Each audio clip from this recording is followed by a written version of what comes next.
We definitely have it together. Professional. Hi. Welcome from the prep set. I'm Amy Beth. The prep set. I'm Amy Beth. She's Allison. He's JP. And look, you guys. Yes. She bought me a necklace. What's bizarre? She's so pretty. Well, but do you not remember we wore these big chunky necklaces in the early 2000s? Oh, yes, girl. Like it was our job. And they're back. Except I didn't get to wear them as often as I could. You know why? I had tiny babies. And do you know what they did to my... Yeah. Also, can we have a moment for your earrings? Yeah. Where'd those come from? At home. In Homewood. When did you go without me? Yesterday. I had to go downtown. Oh, Allison! Ian, it's already done. We're a minute in. I thought we were friends. I'm sorry. I volunteered to help a friend who has to move. I was like, I'll come help you pack, but I just did a little. I do that every time I'm near at home. So much of my furniture has come from that store. It's great. She's going to stay here for the first block. I know that may bother some of you, but this is so cute. Aww. Look at her. I love I'm getting her. you ready for her name is Allison. Football season. By the way, what's her name? My peeps that ran into you last night, when she said afterwards that when she turned the corner, she just went, Allison. I was like, that probably gave her PTSD from the Allison. She probably was.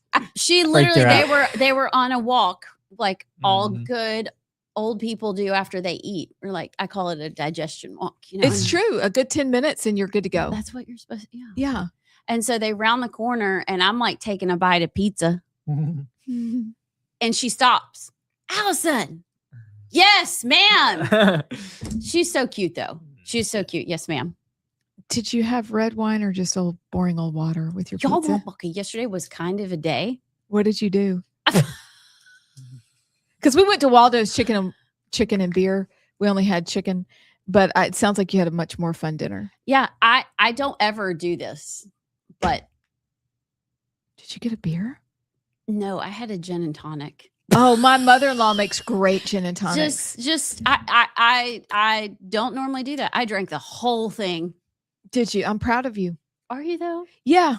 Yeah, gin and tonics are delicious. She doesn't make them often, and so they're just enough that you're like probably 4 times a year. Yeah, that you're like that's a good drink. And when she throws her cranberries in them at Christmas time for a beautiful Christmas drink with big things of sugar on the edge, very fancy. Yeah. So yes, you know what? I almost grabbed just a teeny tiny 4 ounce of red, but I was like, that's so Why dramatic. Didn't you do that? Ooh, I didn't want to open on my. We have this magical opener that we found at the lake a couple weeks ago. We don't have a magical opener or a magical stopper. And so we need both. At Waldo's, you were going to get a bottle? No, I was going to do it when I got home because I decided not to get Miller Lite at Waldo's. Girl, because I like Miller Lite. That's the best one. It is so delicious. If y'all ever want to go bowling, that's what Chris likes to order when we're bowling. And let's just say that Miller Lite was popular at the wedding. Anywho, that's really funny but gin and tonic is so much more elegant tonic. Have y'all seen the Roll Tide Willie video about Miller Lite? No. When they're one gas station in their town, which is like on a dirt road, they didn't have Miller Lite because the truck didn't come, and he was having a fit to the guy working, and the guy video was like, Willie, what'd you say? He's like, we don't want Coors, we want Miller Lite. Like, no, is that real? We want Miller Lite. Yeah, he's like crashing out. Oh, I need to see that. Maybe you can pull it up. Do you think Roll Tide Willie is real? Oh, yeah. Or is this? No, because if you go, I will start watching Roll Tide Willie before he blew up because he popped up on my TikTok. He had like a couple of thousand followers. They genuinely live in some town in Alabama. He doesn't wear shoes, and him and his buddies just hang out and do nothing, shoot the crap, and then they just started videoing it and it blew up. So I think he's real, but his friend knows that he knows how to make them viral. To get That's going. funny. Yeah. But I think Roll Tide Willie is definitely. But they used the money to like get him new teeth and to get him a house and stuff. So it's doing. But if they don't wear shoes, that's in Montgomery area because the little children don't wear shoes. The little children don't wear shoes. I think I looked it up. It's west of Tuscaloosa. Oh, Really? it's probably over in the D Utah or Over- something. Yeah. Yeah. Okay. But yeah, I think he's 100% real. I want to meet Roll Tide Willie. I people like that are funny, and I don't know how they come into existence. But I haven't met Roll Tide Willie, but you remember I sent y'all pictures. We met the real Bama Earl, Oh, yes. What? Yeah. the Paul Feinbaum Bama Earl. You met him? Yeah, we were at a tailgate over in Bama together, and I flipped out. Jared took a picture with him. But anyway, it's funny how these personalities crop up, and they're like legacies. Mhm. Mm-hmm. Bama Earl and Roll Tide Willie will go down in history and always be in the Wait, conversation. you know Legend from Paul Yes. Feinbaum? He got kicked out of SEC Media Days. Really? I saw He that. went and he was being such a nuisance. They kicked him out. Oh my gosh. But yeah, those. Yeah. Harvey Updike will go down in history too. Hey, who was the other person who used to call in to Paul Feinbaum's show? The lady, she died. Oh yeah, it was She died? Yeah, she died. She died. She was the most famous one. Yeah. What's her It's name? not Sue, but not died. Paula. She was an Auburn fan, I think. Yeah. But I'm Um, blanking on her name because when Chris and I first started dating, Tammy, That's appropriate. Tammy from Clanton. we listened. And so it kind of got me in the jam of listening to Paul Feinbaum and then watching. And now my cousin works for him. a passionate Auburn Tiger super fan and staple of the show who tragically died alongside her young granddaughter in a multi-vehicle crash on 280. Oh, no. When was that? That was 2018. I forgot how. That's awful. Okay. Well, that's enough depression for the day. All right. Tammy. I mean, look, here's the deal. It's Thursday. We have a great guest for you at 11. You may not have heard of this lady, but you're going to want to pay attention to what she has to say. We have great news that JP's put together in the montage. Wait, is it good news? Oh, Just like it's just news. news. But it's good. It's good news for news you need to know. It's news you need to know. Okay.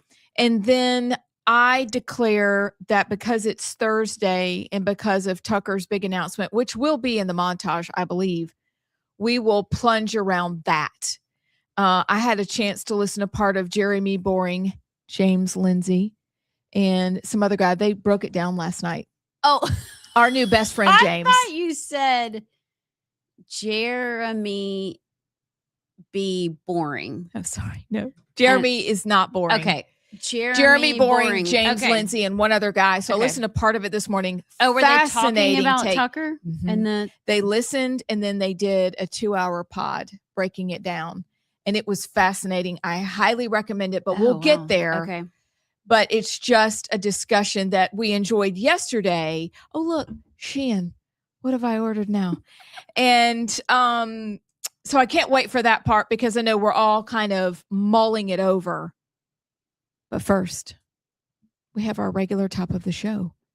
Is it time for Word of the Day?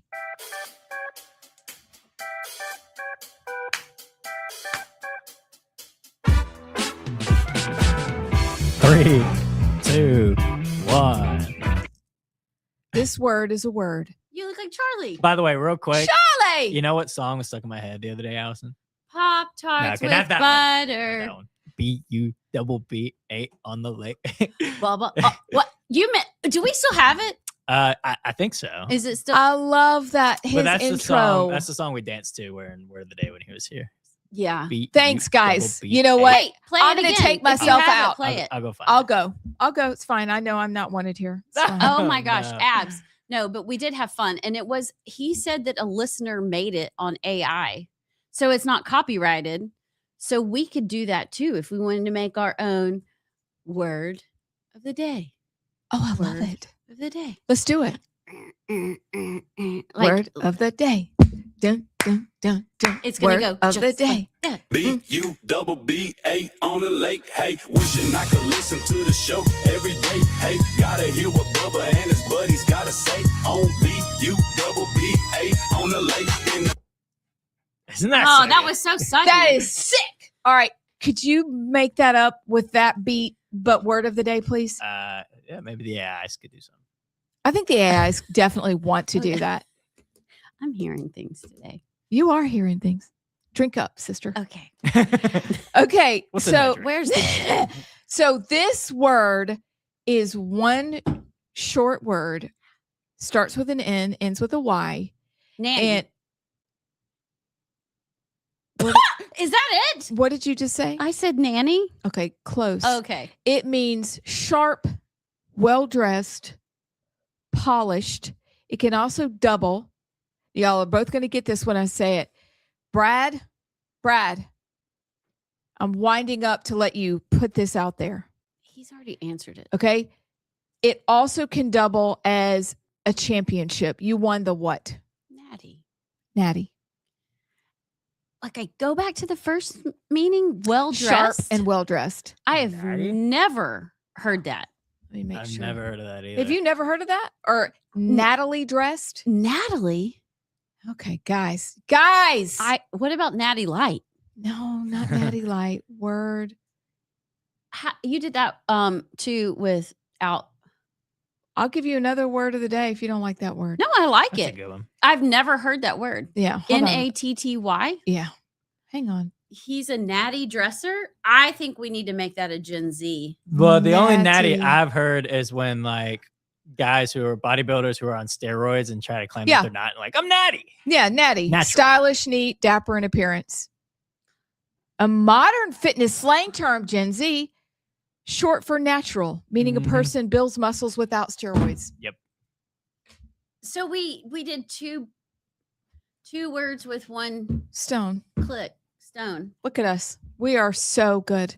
So Yeah, but I got another Gen Z word. Oh, all right, fine. that was pretty good. That was I good, might though. use that actually. I Y'all had- look quite natty today. Why? Thank you. Why, thank you, We darling. kind of met, but not really. Y'all did. But I mean, we're I just, didn't really. you We're- know, we're going to the country club. look, we're dressed for what we would be doing if we weren't doing this. That's true. Ab's about to Playing go golf. to Wimbledon. Yeah. Learning how to play mahjong. She knows. Mhm. Baking bread, and then I would start my flower business. So, you know, It's always a possibility. it Abs. is, well, just as a bright spot. But this is how we would be dressed if the Lord hadn't said, "Hey, girls, you're going to do this now," which is a whole thing. which That he means we did. still get to dress like it. Just know that we are channeling the other side of us. But we are strong, independent women. We can do it all. Hear me roar. Rawr. Yeah. Right. I mean, and their husbands are like, roll yourself right back in the kitchen. Yeah. Can't tell the time when you're not in the kitchen. Kitchen. On the stove. Yeah. Why do I even replace my battery is natural battery, but why? It's just right there in the oven. So I don't need, who cares if this isn't right? Why were we talking about a bun in the oven the other day? Oh, because my girls, two of my girls are Oh. thinking, all of my girls are bread bakers, but my newest daughter, I know she's my daughter-in-law, but she is my child, is an amazing baker. And Emmy and she were talking about their business, and they joked that in the future, when both of them are pregnant, bun in the oven. But the other bakery name is Big Bun's Bakery because they bake these big, luscious rolls of sourdough. I think I like big buns. I think big buns are awesome. I like You big can't lie. buns, and I cannot lie. That could be their theme song. I bet AI could. Right away, and Make I'll it send up. it to them.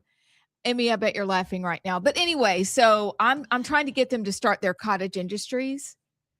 And they're both very entrepreneurial. And I'm just putting it out there. I like it. I would oversee that. You see, if I were dressed like this every I can day, do it I'd be like, all. as I go out to do my flowers and pick them and arrange for somebody else's wedding. Anywho, Who's going to save the world, though? us, no, Okay. we're going to try. God's gonna save the world. God But saves the world. We can play a part. He sits enthroned on high and he laughs. He just lets us think we're doing something. Well, the ball doesn't go in the hole unless you hit it. Thanks. The conversations don't happen unless you have them. It's good, and bro looks chopped today. My plans are chopped. That food was chopped. That I like that one. Mm-hmm. I like both y'all's words. Thanks, Allison Sinclair. I'm working on ordering my daughter a couch in between all the things. Did you find one? Chopped, I did. By the way, Brad from Cranston said, word of the day, natty was not in my vocabulary. Perhaps because I couldn't be accused of such sitting here in my t-shirt, blue jeans, and sneakers. But are they clean? It's debatable. Because if in my something's house, clean, I don't know. you know, maybe we let it go. Okay, confession time. Yes, ma'am. Do y'all ever go to the pile that hasn't made it to the dirty clothes, but it's really not clean? It's somewhere and it's maybe on a chair in the floor. And how do you evaluate if you're going to wear it or not? Wait, I'm just looking at me. Maybe I shouldn't say this. Yeah, you sniff it. Yeah, no, I've Sniff seen test. Chris sniff things. Yeah. Okay, good. That's what Brad does too. Yeah, I am not going to do that, but I've seen my whole family do it and I ship it. Do you wear things once and put them in the? Mm-mm. I wear things Okay. 3 times, but my jeans I'll wear for a week. Yeah, but you don't wear them every day. You wear different. Mm-mm. But no, I've asked my children to wear things 3 times, and that went in one ear and out the other. Mm. So then they're like, "Where's my clothes?" Well, you brought them downstairs, you washed them, but you didn't take them back up again. That's where they are. JP, do you wash after you wear once? Oh, yeah. That's the thing with me. Wait. You wear Every it once time? and then I so you're not a sniffer. Wow. I am a sniffer. He's a faker. Sometimes. So like, okay, I mainly do a sniff if like I go Ooh. on a trip and I can't remember if I wore that shirt or not on the trip. Mm-mm. That's when I sniff. But no, I may be messy. I may be unorganized. I never, ever, ever wear dirty clothes. I never wear sweatpants that have candle wax spilled all Yeah, over but them. they were Ever. washed. They were washed. I have a question, and everybody be honest and report back on the text line. Let's be honest. Okay. Have you ever had to use the sink, or you've been gone so long you've had to use the sink or the bathtub to wash clothes in on a trip? Yes. Yeah. Because I feel like more so when the kids were little. But have you ever had to do that? Socks, Oh yeah, especially in Europe. foundation pieces? Yes. not yes. foundation pieces, but socks. Yeah. Okay. I feel very pioneer woman. Like I kind of like it. Yeah, I do too. I'm like, oh, look at me. I'm using the shampoo on the wall. I can survive.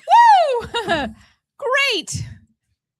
And then you just hang them out because that's what they do over there. And you're like normal. Yeah. It's pretty good. Uh-huh. Okay. Well, I feel better now. That's true. I immediately feel better. But do you wash your feet in the shower? Sometimes. I sometimes You know, do. that was like one of the first discussions we had on the show. It's true. Like maybe week 2. I think it was week 1. Maybe Has week 1. anybody's answer changed? I still don't wash my feet in the shower. If I've been in the yard and doing yard work, I'm going to wash the feet. Do you do yard work barefoot? Oh, maybe if you're in flip-flops or something. Like usually I Okay, do it with okay. my Walmart. What's girl. that brand? That's time and the boots that everybody has that are really expensive.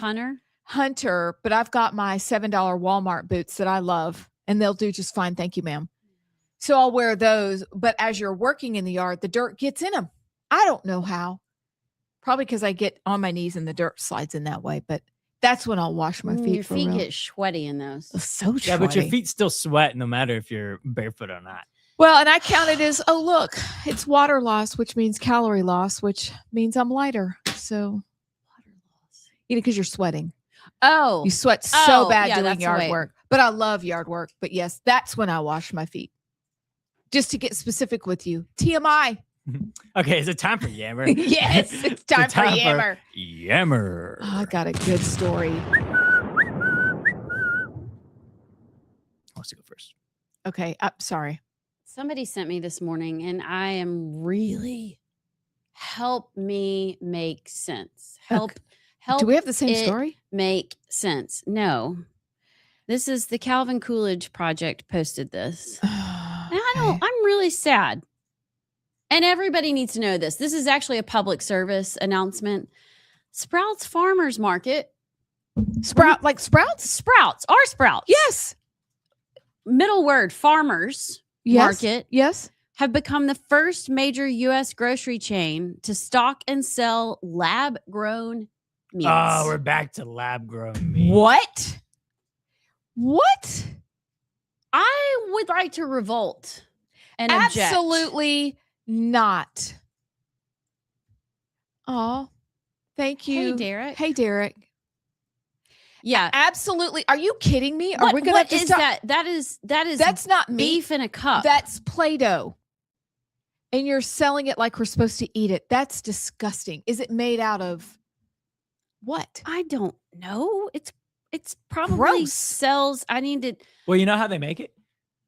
Well, how? How do they make it? They put the It cells. makes me want to vomit. They put the cells in a little petri dish like this, and the cells multiply and multiply and multiply, literally like cancer cells. Great. Like a science experiment, but bad. Yeah, that's how. Okay, that's gross. But what I find odd is that the people who are vegans and vegetarians would ship this. Ship it.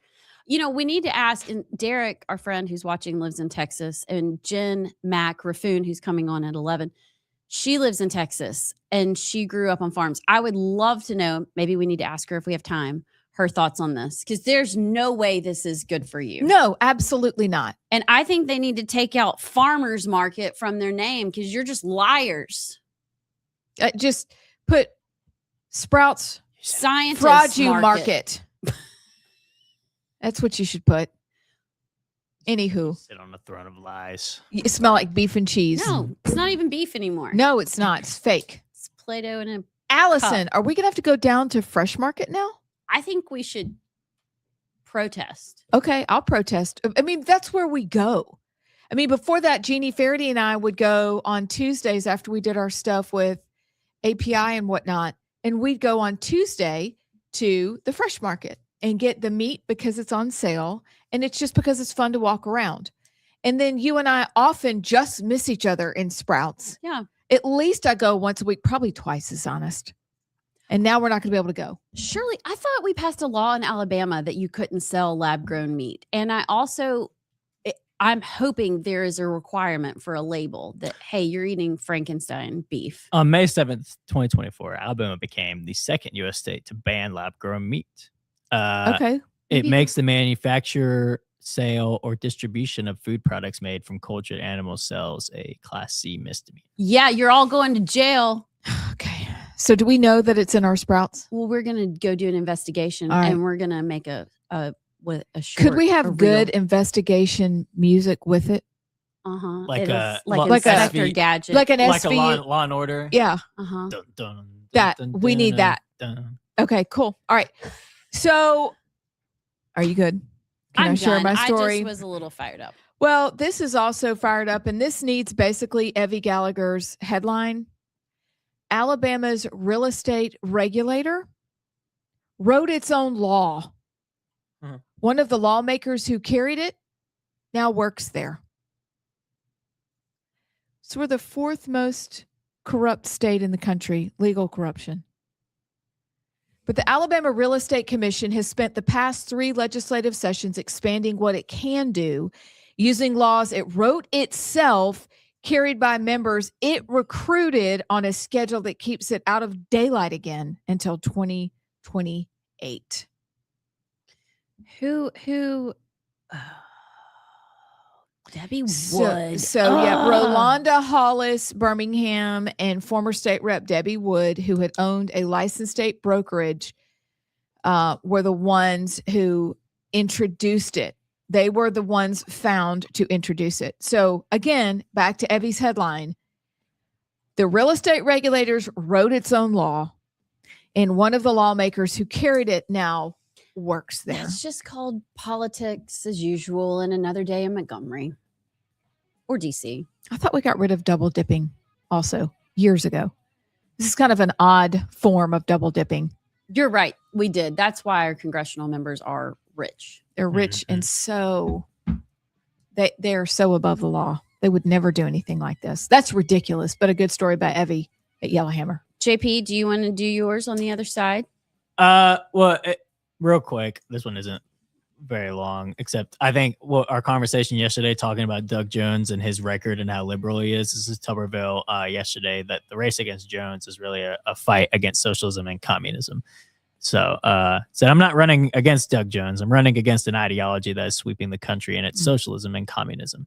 Starts with number one, open borders. They want to open the borders, and they want more people here when they can remain empowered. Doug Jones is one of those. So more of a shift towards, hey guys, let's use Doug Jones's words and show you who he really is, because he's not running on his own record. He'll be out and saying, well, I actually don't like data centers. Well, I actually don't. Well, instead of trying to, capitalize on missteps wherever those, how about you speak on your own record? Because he knows it's that bad. It's good. So I think it's a shift and one that really needs to happen before November about Doug Jones and what he believes. If he's not going to say it, then we need to expose it. Well, maybe Tuberville watched the show yesterday.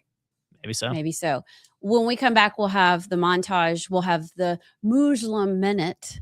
And we're going to have a plunge into Tucker Carlson's third-party agenda. Derek, you might want to stay tuned because we might talk about you too. We'll see. We'll be right back. That emerged over the weekend.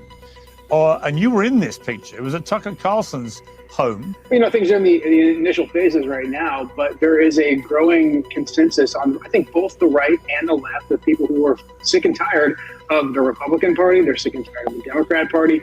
And so what we're trying to do is just build a coalition of people who say we're finally going to put America first.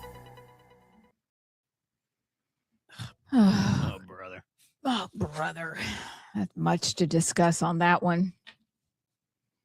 Very much to discuss on that one. Can we start there? Yeah. Because, well, who wants to start? I've had a lot of thoughts on this one, but I don't know if you want to start. We're just going to go in a circle. Go. So when it comes to the Trump administration, I've had I don't agree with the Iranian war. I don't agree with, I've seen some reports that ICE arrests have been up and deportations have been up, although they're a little bit nuanced and I don't think it's as clear. But, there's been some issues that I've had in regards of I don't think the Trump administration is doing enough. We live in a two-party system, though, and you have to reform your own side and you have to actually figure out how to win on the Republican side. For example, if you're Marjorie Taylor Greene, you're Thomas Massie, you're the others. I'll just say this. When I saw that picture and they were talking about building a coalition, my first thought was, oh, that's the loser party because they don't know how to win. And from the standpoint, and I understand, we talked about the Massie race that was bankrolled from Miriam Adelson and others. And I have a lot of issues with how that race, was done to defeat Massie, but he lost. And Marjorie Taylor Greene, she decided to leave Congress. She's not actually in there, having a say. And, Joe Kent, he got fired and others. And so the whole basis of what I've seen this coalition is, hey, we're going to get with the Ro Khannas, the Cenk Uygurs of the left and say, we don't like war. That's pretty much the only basis I've seen is we don't like war. And I don't know what else there is to that. We're going to put America first and we don't like war. And we're going to get with our buddies on the left. And I don't think there's actually a coalition for that outside of social media. I'll say that. I don't think that's not a coalition that can actually win with the American people. It's like, hey guys, I don't like war. Cool. I 100% disagree. I don't think it's going to be able really to actually bizarre do anything. That you're saying that because I see the Epstein files, January 6th, COVID, immigration, the war, the economy. There are so many issues that this administration said they were going to handle that they haven't. I mean, the credit card debt is out the roof, delinquencies. That is telling of what is happening in the American economy. They have very real concerns. We were promised something that didn't deliver. So I don't think it has to do just with the war. I'm not agreeing. They are kooky and they are off the reservation, so to speak. I don't even know what that means. It might be politically incorrect because I'm thinking of Tecumseh. Anyway, but I think there is a strong, as the left goes crazier, as the right doesn't deliver on their promises, this is what happens. I don't know if it's good. We weren't even intended to be a party system country. Actually, the founding fathers were against that. So to say that we should just stay a two-party system, that's not even how it was designed. But you have a two-party system where eventually somebody has to win the majority. Yes, you usually pick between the lesser evil, but somebody will win the majority. You go to a three-party system and you've got somebody in charge that possibly only 34% of the country supports. That's an issue. So a couple of things. One,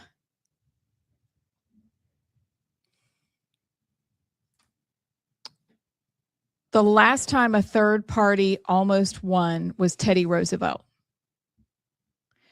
And that's back when we had men who had a theology of war and knew how and when to fight.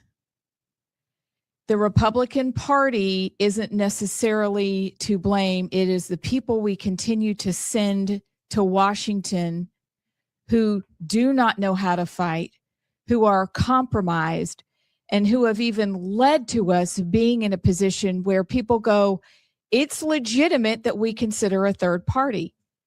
Because I agree that they haven't done what they've promised, but they're also weak-kneed, spineless, controlled people. I'm not going to say leaders because many of them are not leaders, who are content with the status quo and who long ago forgot how to fight. Hello, and welcome back. I'm Amy Beth. She's Allison. He's JP. And we're glad you're here on the right side. I don't really even know what else you need to say. If you're on the right side, that means you're not on the wrong side. Libtard side. The lame side. Yeah, that's not what you want to be. It's lame. At least here, we're not afraid of ideas or talking about them. So that's what you're going to get. So, JP, before we head into the montage, do we have any thoughts on our text line? We have some texts and comments. Yes. If y'all want to text in or comment on the show, you can comment on the stream you're watching or just text in to 833-687-4448. Ian from Hartsville sent a couple after the Allison. He sent in happy Thursday, y'all, laughing emoji. He said, pretty sure we need a case of Miller Lite and hang out. Yes. Aw. But then he also about sniffing, he said, no, my trips are always planned with enough extra everything. Yeah, no. And he said, I forgot about the non-washing of feet, quote, or ... or beards. Oh, yeah, we did talk about that. Yeah. Yeah. Because isn't it thinking that if you wash your head, it just kind of drips down your face? Well, that's What did my we logic say? with my feet. Yeah, that's logical. Like all the shampoo, all the soap, it just washes over. I'm sure it takes the dirt with it. Mhm. Why I need Obviously. to scrub? I don't know. And that's a real fall hazard. We're too old for that. Yeah. What else? What else we got? Brad from Crimestone said, Sinbad, quote, a college kid's clothes are in two categories, dirty and funky. Dirty you can wear again. Funky walks itself to the dirty clothes hamper. That's good. That's good. Okay, did you ever watch his comedy shows? I had to look did. up who Sinbad was before I read that. JP. I've seen him before. I just didn't know his name. I just remember. Okay, Brad, do you remember Sinbad talking about moms who have go-go gadget arms? They can grab their kids. It's, don't you run from me. Woo! Yeah, that's all I remember. He's funny. Is he And- still alive? Yeah. You don't know, by the way. No. He's still alive. Sinbad. He's Do y'all still alive. text every day? You said that so. I haven't thought of Yeah. Sinbad in 20 years. Guys, What? he's alive. He ain't dead yet. He's alive. He's 69. Guys, is it not true, parents specifically, that you don't realize you have go-go gadget arms until you have kids in the back seat of your car? Oh. Yeah. Because we drove a lot when the Yeah. kids were little, and I didn't know that I had such a wide reach. That's I could get way back really there. funny. Don't make me stop this car. My dad would do the look in the rearview mirror and do like the show his teeth. Oh, like, ooh. I'm sorry. It worked? I did the shoulder pinch. Ooh, that hurts. That's not good. I'm sorry. Not really, because it made you stop. But my kids were angels. Chris from Starrett talking about lab grown meat said, I think I'd rather eat Play-Doh. Yes. And we did growing up. I mean, okay, so let's just go on this little walk for a second. If we're eating lab grown meat and the cells multiply like they do as if it were cancer, then we eat the lab grown meat and we get the said cancer. Right. And who benefits? Oh, big pharma. Yes. Oh, we have a cure for that. Huh. I can't remember what study it was, but they released the study of like when you eat lab grown meat, we can't actually guarantee that the cells just kind of stop growing when you eat them. We can't guarantee that. Look, Mr. Bill Gates and others who are creating lab grown meats, y'all go first. And we'll let like about 5 years elapse between your first bite of lab grown meat and your last. And let's just see what happens. You're the guinea pig. Okay.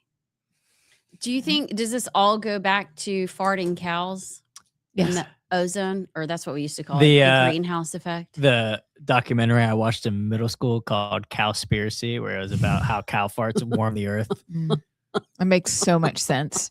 I went to a liberal middle school. I mean, has anybody ever stopped? And I love the climate. I forget the name of the group that I follow. But if you look at the size of the universe and how small Earth is, and then put forth some of these conspiracies like cows are warming the planet, on its face, it's ridiculous. How did that conspiracy theory ever get that far? Because it's just absurd.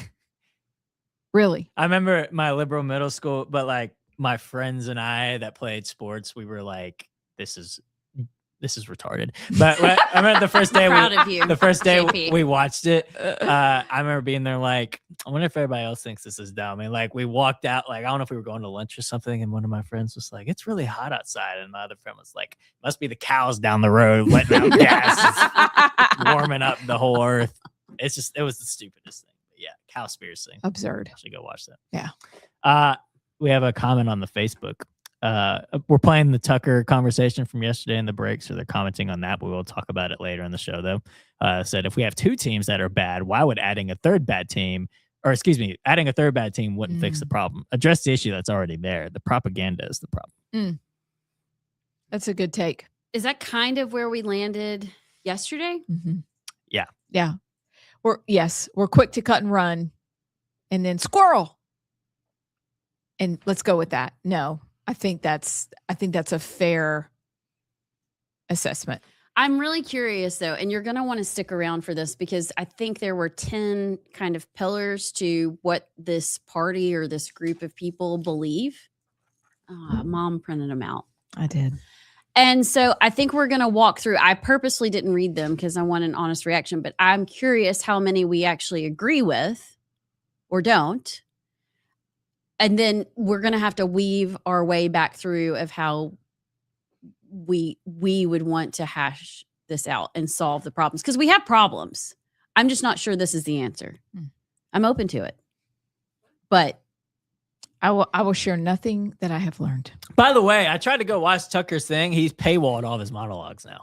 okay, well, that's lame. I know. He used to live stream it on X and you can watch it now. You have to be a TuckerCarlson.com subscriber to watch his monologues. By the way, Yes, ma'am. did you know his out packs? Yes. You know, Out pouches. out pouches are made in Pakistan. Yeah. Yeah. I know. That's an issue. Why, No. Mr. America first? No. Well, he claims that's why he started them, because Zen was so liberal. Oh. And that whenever Pakistan is so conservative. and he started his own. Yeah. Pakistan actually loves Jesus, guys. They do, and they don't make their women cover up, and they don't make them put like an extra eye patch over them, and they don't ever make them not be allowed to speak outside their home. They can only speak in a whisper because they don't really need to be heard at all. But let's go with Pakistan. You notice Pakistan doesn't have any gays? No, they don't. I'm just have asking questions. Yeah. They're so conservative. Let's send our manufacturing there. Let's go. Anywho. Sure. Okay. Wow. We are fired up today. I love it. Just for a regular old Thursday. I did go for a walk this morning. You know what? I didn't walk. I did exercise yesterday morning Oh, good for you. and the morning before that. You need a rest day. But the Monday, that nothing was happening on Monday. I was like a piece of chewed gum on Monday. That's a terrible analogy, but it's but that's what I was. And then it all hit me today, and I'm fine. I felt sick last night. Like Why? I had a sore throat. I was exhausted, but then I took Claritin and got 9 hours of sleep, and now I feel fine. No. What did you do? What really cured it? I think you may have faked it all. Sleep. Guess what Ella made him? Oh, what did Ella make him? She made me orange rolls. Because Justin was feeling bad. Oh, I haven't eaten them yet, that's though. so sweet. So you okay? I get to maybe eat them today. Okay, well, Okay. She did make me orange. she's the best. Can't wait. Ella, a frill. Hey Ella, what are you doing? This is Hi, a new Ella. show. Look, So he's getting cute. red. Okay, let's go to the montage.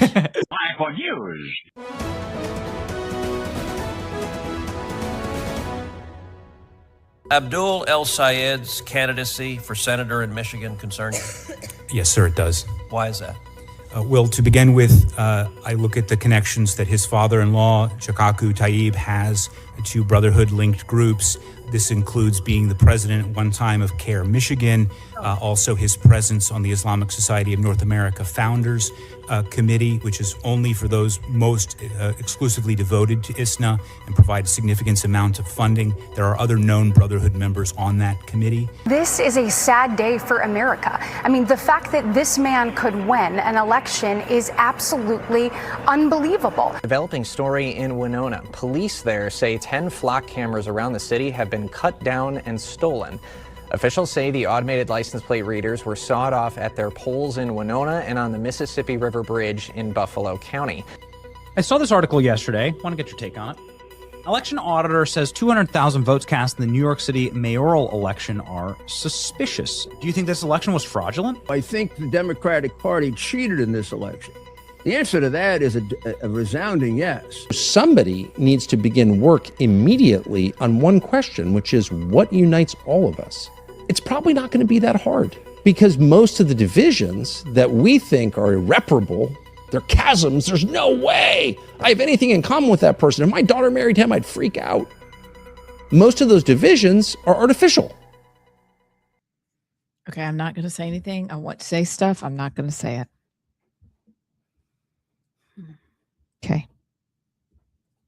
Okay. Numero uno. I'm just throwing this out here. Is anyone surprised that Abdul El Sayed is connected to terrorists? No. And are we surprised that he won his primary? Unfortunately, no. Are we surprised? I mean, how is this supposed to take people by surprise? Also, I did hear some good news out of Michigan. Have you guys heard the good news out of Michigan? No, I've not. The Democratic Michigan voters are jumping ship because they are having their Bill Maher moment saying, I'm absolutely not voting. They're going to vote for Mike Rogers, is the word last night. So I felt a little glimpse of hope for them. But isn't Abdul El Sayed who they are and who they've become, who the Democratic Party has become? I still don't think so. I not at the core, at the heart. And maybe I'm living in la la land. I think there is a minority that is very loud within the Democratic Party that the rest of the party is scared of. And they are bowing to those people. But this that I sent y'all last night, this is why El Sayed won. And this is what we're up against. Dr. Malouf, who we love and follow, he posted only 40% of Americans vote. In local elections and primaries, it's just 10%. We talked about that in Alabama. The primary was 11% turnout. However, over 95% of Muslims vote. In Dearborn alone, 98% of Muslims voted for Abdul el-Sayed. This is why Muslims and DSA communists are being elected all over the country. So it's not that they're so big. I don't think that they are the majority. It's that they actually do what we're all supposed to do, which is participate in the election process. And it blows. I mean, are all these Muslims, I guess, are they all citizens because they're voting? Or, maybe you look at Rudy Giuliani, maybe this is all fake. Either way, you get to 98% of Muslims voting. In most of these elections in places where there's a high population, there's no chance for anybody else to win. Well, I think this picture says it all. This is a photo taken at a booth in Dearborn, Michigan yesterday. How is that America? How is that? We could be done with that in a moment and outlaw niqabs and burqas and hijabs. We could outlaw that immediately and be done with that nonsense. Instead, they're a walking representation of the prison that the women in Islam are a part of because the men put them there and they allowed themselves to be there. So that's just that on its face. What if I think I might have a really good idea? What's your idea? Well, it might involve jail time. All right, go to jail with you. I go to jail with you. What if we showed up to Sprouts to check out their lab-grown meat? Okay. But we wore ski masks all around the store. And we said it was for our religion? Yeah. Okay, let's do it. You think they would let us walk around in ski masks and maybe we wear trench coats like the middle school trench coat mafia? And they just like some Doc Martens and black trench coats and ski masks. Could you think they would let it? I'm genuinely asking. Do you think they would let us do that? Only if the masks were the N95. That's the only kind. And then we could throw our hoodie up. Yeah, no, we're not doing the N95. We're going to have it where it's really freaky, where you can see the mouth and then the eyes. You mean the ski mask for when you're really, really cold out in Utah or Colorado? No, the ones you use to rob banks. Yeah. Yeah, but you could also wear them out there. Yes, the ones you could use to rob banks. Yeah. Let's do it. Let's do it. See what happens. And I think maybe one of us needs to go in a niqab. A niqab. A niqab. A niqab. Niqab. Niqab. Niqab. A niqab. That's how you. So Niqab. one of us walk in a niqab, and one of us walk in bank robber trench coat, and let's see who they can chase or who they go after. Yeah, that's a good question. I do think, though, what you mentioned about being a loud minority, that's definitely true now. I just don't. They're running over everything in its path. I think that's the part that they're still a loud minority currently, but their trajectory is like straight up. And the other part to add to it is what you said yesterday. They know how to use social media. Yep. And so it makes them seem like instead of a small vocal minority, they're this massive stadium filling many times over group of people, and they're not. But yet it's terrifying also. So I agree with you. I think it's a small vocal minority, but people are afraid of them. Case in point, did you guys watch the debate at the Oxford Union when Laza Fox went up against I think she was the head of the Muslim Student Union? Did you see that? Yeah, I think I didn't watch the debate, but I watched when he was about to take out the picture of Muhammad. Yeah. So what he brought up and illustrated beautifully was that fear that you both have mentioned. There is a massive fear against those adherents of Islam that are willing to cut you, which if you're an actual follower of Islam, you are. And so when he got there and they were freaking out, they interrupted him. They tried a couple of different ways to stop him from bringing out the picture of Muhammad. And then in the end, he brought out a hilarious picture of somebody that looked like not Borat, but somebody like that. And everybody laughed and whatever, but it proved his point. People are terrified. And yet the Muslim girl was so deeply offended. It ended up saying at the end of the debate, "You're lucky that we are so gracious, because if we weren't, buddy, there are people outside and you'd be cooked." And so I'm like, oh, so you just proved his point, not only with the picture and everybody's response, but you also finished the debate by proving his point again. People are afraid of the adherents of Islam because they bring with them a level of fear we've not seen anywhere else. Yeah. And that's what's terrifying for most people, is they don't know what to do in the face of it. Well, it's why in McKinney, Texas, they voted 7-0 to allow the mosque after residents protested and spoke loudly against it. Fear. Yep. Well, I think the white pill is that they can't win a national election currently, because I do agree. I don't think Democrats nationwide would vote for a Mamdani or an AOC for president. But there are areas of the nation like New York, Dearborn, where they will. And those are the ones that go to the Senate. And then you have to cater to the six or seven senators, and you have the Mullah caucus in the Senate that you have to appeal to, because, yeah, sure, nationwide, the Democratic Party isn't on board enough yet to where they can be their candidate for president. But the senator from Michigan can, the senator from New York could eventually if Mamdani runs. And that's enough. You've got enough senators that where they can have an impact. So even though it's still a minority in certain parts of America, it's not. And I think that's the problem, where these are going to be your senators. These are going to be the ones in the Senate, and you got to cater to them eventually to get anything done. So even though they are a minority, there's pockets where it's gone, like New York and Dearborn, they're gone. And that's the plan, is to not just be in New York and Dearborn. It's to take over. But we have to remember, I was listening to Steve Deace this morning, and it was a great reminder of him that this is our consequence. This is our judgment of God on America. We lost our way. He gave us this great country. And historically in the Bible, what are signs of judgment? Where a land is taken over by foreigners and ruled over and ruled by women.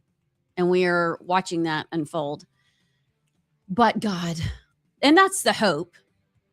It's easy to lose sight of that, though, and think, well, it's just if we can start a third party, or it's just if we can reform the Republican Party. No, God is going to have to literally reach down and intervene. That starts in the hearts of men and the church. But I don't see this reversing course.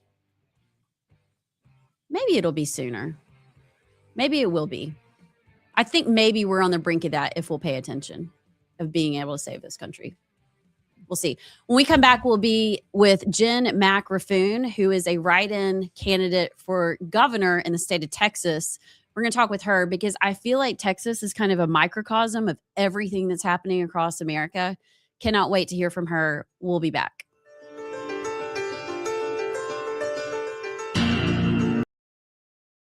And as our friend just dropped a book off for us to read about the founding fathers and how often they fought, we've made fighting the worst thing instead of coming to consensus on what we agree with and then go do it. So we have men that we've sent to DC who do not know what's important. So no wonder we're here where people are like, yeah, maybe I would go for a third party. But the bigger problem for me is that Qatar backs Tucker. Qatar, a Muslim country, is backing this group of people. Their pro-Palestinian, pro-Islam stance makes you wonder, what are they doing? Tucker hasn't always been a Republican. He said he was a lifelong Republican. That's a lie. He's only been a Republican for a few years. And was this the plan all along? I don't know. But the frustration is built to the point where you can at least go, I can see it. But it's the people who are backing this third party and what they're for and who they're going to be controlled by that has me deeply concerned. along with the fact that we have people who don't know what to fight over. And then when they're confronted with, well, this is what we want you to do, they won't do it. And they ask us what they're supposed to do about it. So it's the perfect storm. And so unless we start sending people who represent us, and that seems farther and farther away, this is what we're going to get. But Teddy Roosevelt was the last one to make it wasn't even a long shot bid. He almost won. But that's when we had men who knew how to fight. Yeah, I agree.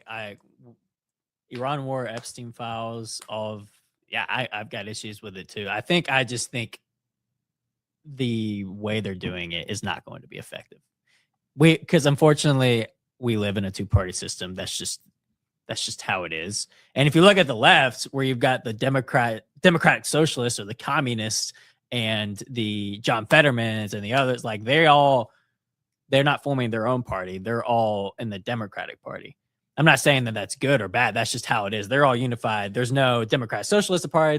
They're all the Democratic Party. Whereas I feel like on the Republican side, our tendency when we can't win with our ideas, or we just kind of withdraw and say, it just seems loserish to me. And that's been the Republican Party MO before Trump, was that we didn't know how to win.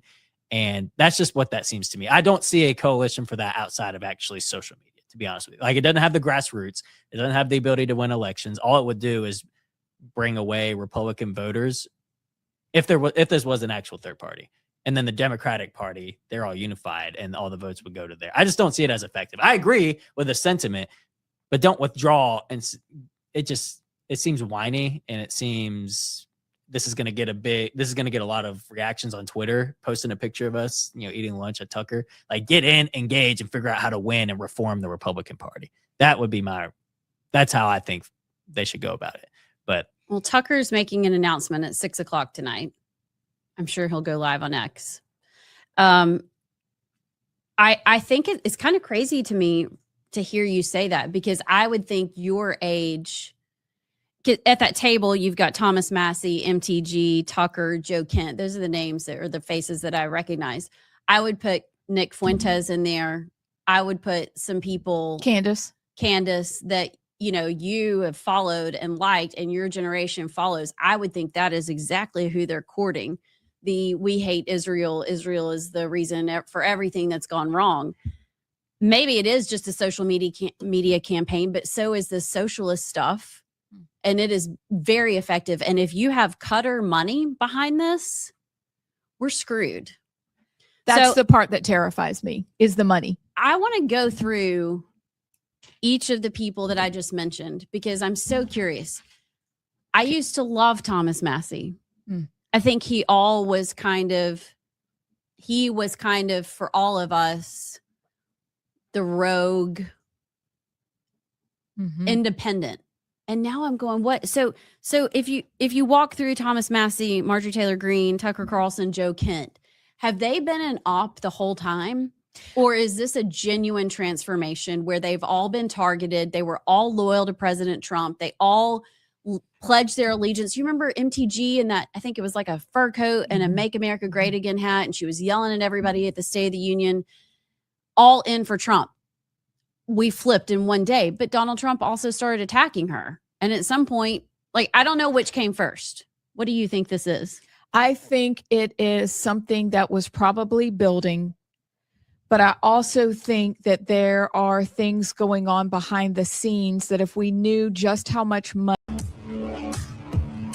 Hello, welcome back to The Right Side. I'm Amy Beth. She's Allison and he's JP. Sorry. We're just getting ourselves together. I mean, we get more and more paperworky as the days go on. I feel like Dan Rather, back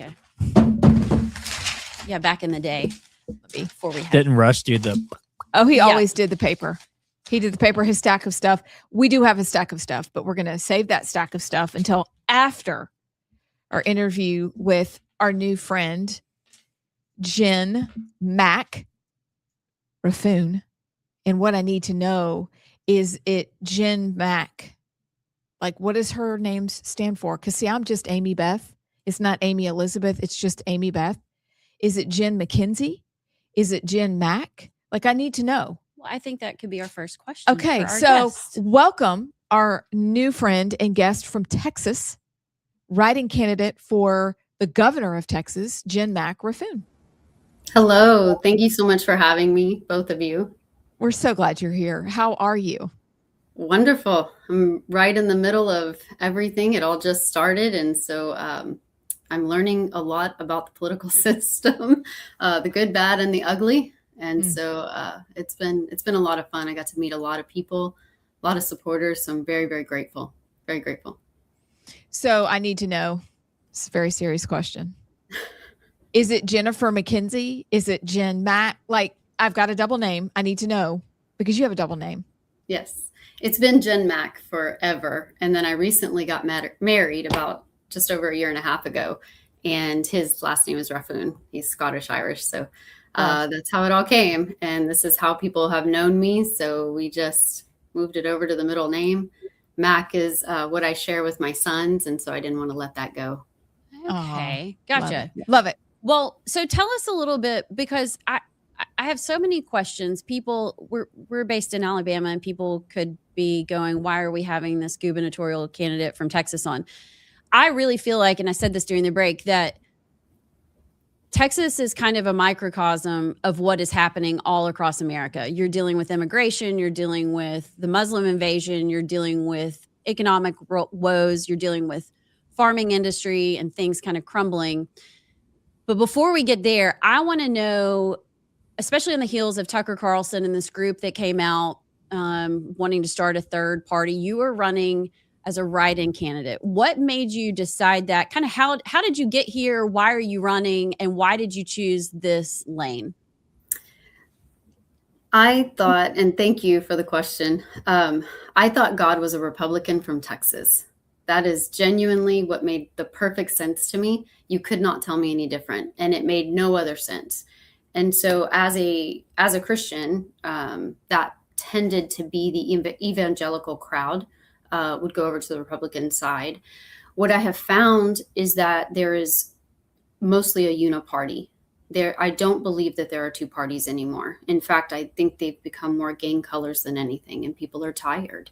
And so as I prayed about this, I did it because I felt that my government had declared war on us, truthfully, unconventional war by the definition. And I didn't feel like either party was actually stepping up and doing anything. And then I realized it's the people that have the right to take ownership of this. And we have to be completely personally responsible for it.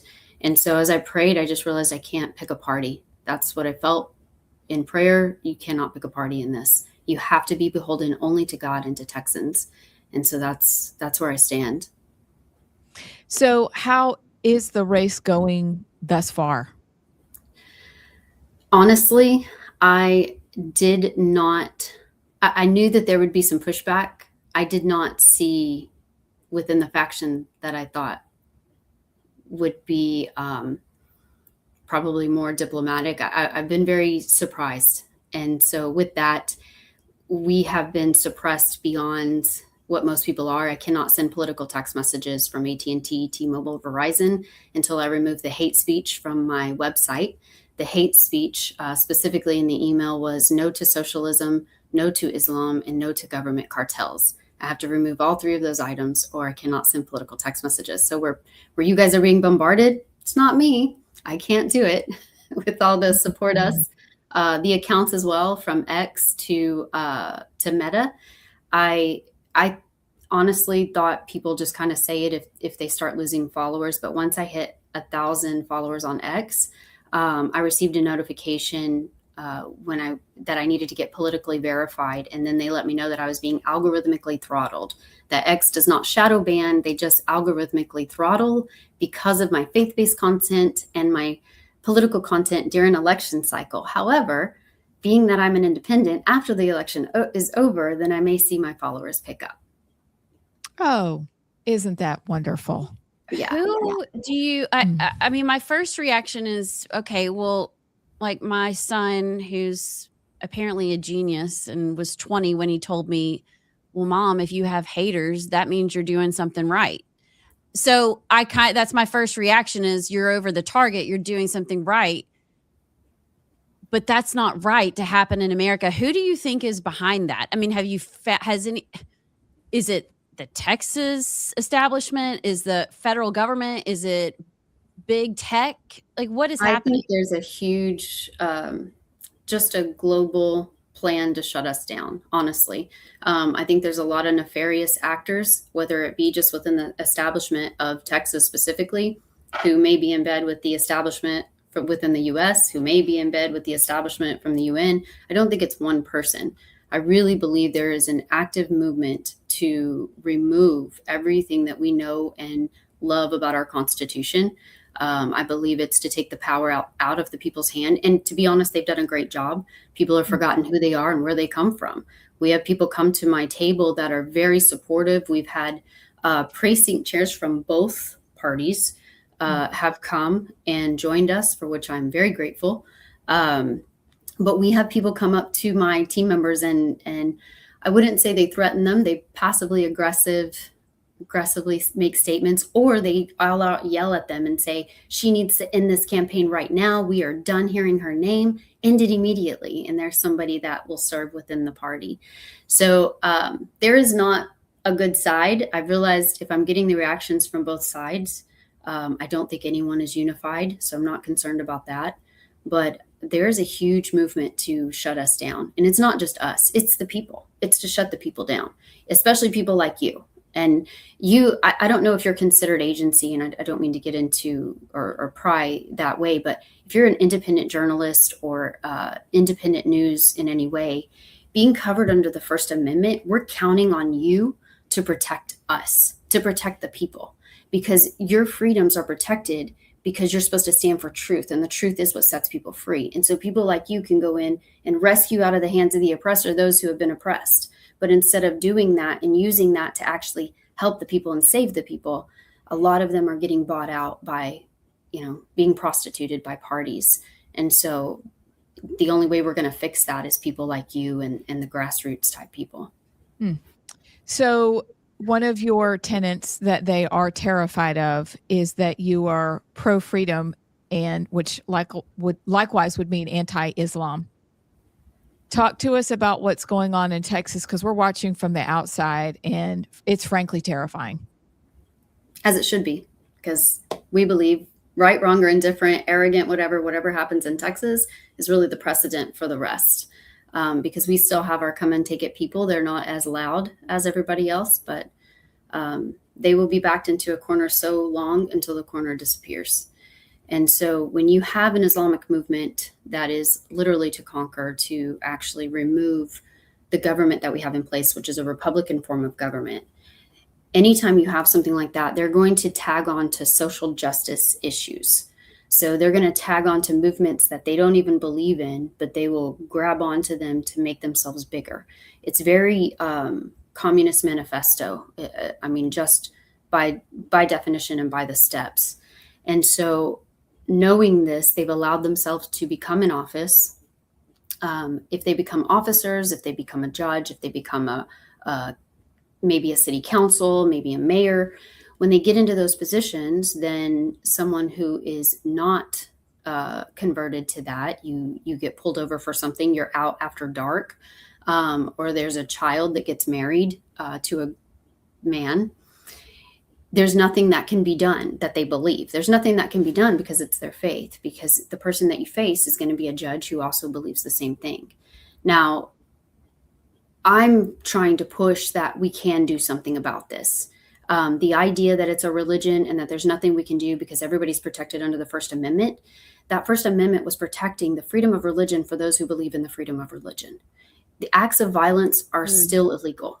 So if you're impersonating a judge, then we don't need another law or a bill to be passed. We have everything perfectly written. We just need someone to act and go get it done. In other words, if they're impersonating a judge, they need to be arrested for impersonating a public servant. If you marry a child bride, it's still pedophilia, you go to prison. And so these are things that it's just a matter of who's going to act on it. And so that's really the only downfall we have right now, is that the people are silenced. The men that do want to stand up and do something get silenced. And then the people in office continue to shake their fists and get everybody riled up and emotional, but there is no end result. Okay, but why? And that's what we talk about all the time. I mean, I hear your governor, Greg Abbott, talk about the epic city, which I can't even keep up what it's actually, Meadowbrook or Meadow something. It keeps changing, yeah. It's kind of crazy. And he's like, they're building without building permits. They're doing all these things. Go bulldoze Shut it it down. down. I mean, Yeah. what if you and I, if we started a construction company and tried to build without permits, they would shut us down so quickly. So what is your answer as to why they're not, even in Alabama, we'll talk to elected officials and they'll be like, well, I mean, like you said, the First Amendment, I guess we can approach it by zoning issues. I'm like, zoning schmoning, when we're all under Sharia law, none of that's going to matter. And that's exactly what you're doing without taking the avenues. So why will they not take action? I wish I knew. To be honest, there's so many nefarious things happening, from money laundering, donations, lobbyists, bureaucrats. I don't know that it's just one reason, to be honest with you. I think it's just an enormous lust for power, truthfully. Fear? Do you think fear of what they will actually do? I think fear within the people of what the government will do to them if they stand up. But I don't believe this government has fear of them. I don't. They know what they can do. They know who we are and where we are from, and they know what can be done. And I think that we have been giving bread and circuses for far too long, and we just need to act. We just need to do it. So you also have talked about human trafficking. And I know they say the border's closed, but you're in Texas. You know more of what's going on. Talk to us about that for a minute, about the changes you've seen under Trump, but also, I don't know how we just kind of said, well, 350,000 missing children. Well, we found them, but we never really talked about what that meant for kids who came across the border and their young lives that were wrecked. Like, we didn't even really dive into it, did we? I don't think so. No. And there's so much. Most of the child trafficking that I've been involved in has been in ministry form, and it's been overseas because I felt like there wasn't a whole lot I could do here unless you're past law enforcement. So helped with Guatemala and some other areas. And then I stumbled upon it by accident in Texas, in Uvalde. So as far as the border, I want to try to touch on each thing. As far as the border itself, I've lived in Uvalde for off and on for about 20 years. And that's about an hour and 15 or so from the border. And I've had friends, family there for quite some time. And it has changed. It has changed so much, not only since the weaponized mass migration, but also after the shooting. Just all kinds of things have caused the town to change, and just a mass exodus within there.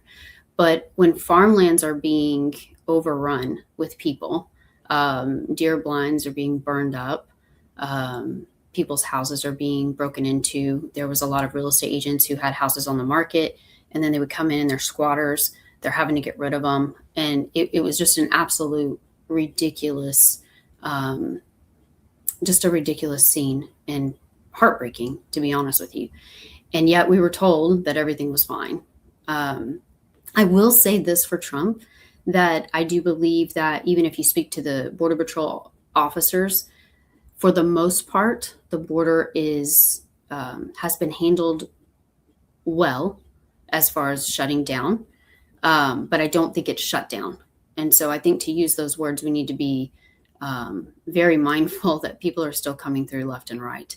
And there are still tunnels that have not been shut. Those need to be blown, completely blown. That's used for human trafficking completely.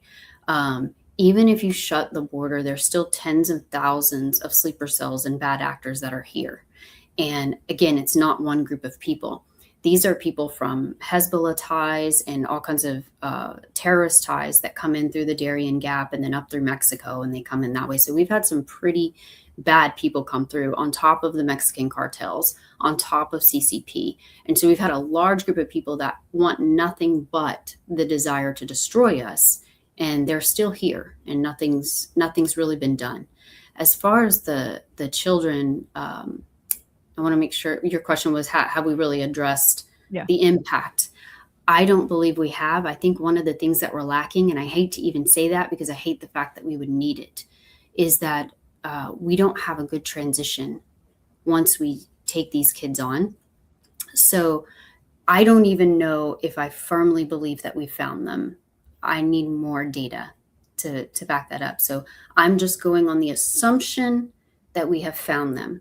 Then I would say that we need a good transition option, whether it be a home where they can get incorporated back into human life, because they've been treated as though they were nothing. They've been treated as though they were not human.